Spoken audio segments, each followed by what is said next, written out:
एक छोटे से गांव में नन्हा लड़का था जिसका नाम गुड्डू था।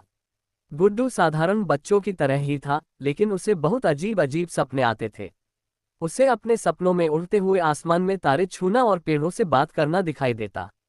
एक दिन जब वह अपने दोस्तों के साथ खेल रहा था, तभी अचानक उसके हाथों से एक चमचमाती रोशनी निकली जिसने उसके दोस्तों को हैरान कर दिया। गुड्डू ने देखा कि जब वह ध्यान लगाकर अपने हाथों को देखता तो उसमें से अजीब सी रोशनी निकलने लगती। वह डर गया और दौड़ता हुआ घर पहुंचा। घर पर उसने अपनी माँ को सब कुछ बताया, लेकिन माँ ने इसे उसकी कल्पना समझकर हंसी में टाल दिया। परंतु गुड्डू को पता चल चुका था कि उसके पास कोई खास शक्ति है।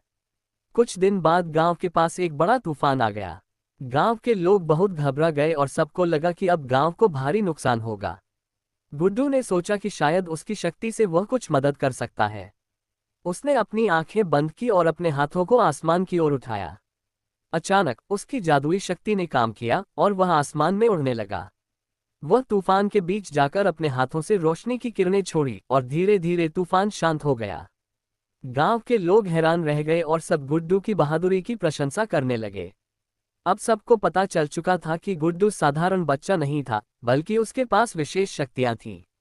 गांव में जब भी कोई मुसीबत आती, गुड्डू अपनी जादुई शक्तियों से सबकी मदद करता। एक दिन गांव के पास एक बड़ा अजगर आया जो गांव के खेतों को नष्ट कर रहा था। सभी गांव वाले डरे हुए थे, लेकिन गुड्डू ने हिम्मत दिखाई। उसने फिर से अपनी जादुई शक्ति का उपयोग किया और अजगर से लड़ने के लिए तैयार हो गया। उसने अपने हाथों से एक तेज रोशनी की किरण अजगर की ओर छोड़ी, जिससे अजगर अंधा हो गया और भाग गया। गुड्डू ने अपनी शक्ति का सही उपयोग किया और हमेशा गांव वालों की मदद के लिए तैयार रहता। गुड्डू की कहानी हमें ये सिखाती है कि अगर हमारे पास कोई खास ताकत या क्षमता है, तो हमें उसका उपयोग दूसरों की भलाई और मदद के लिए करना चाहिए।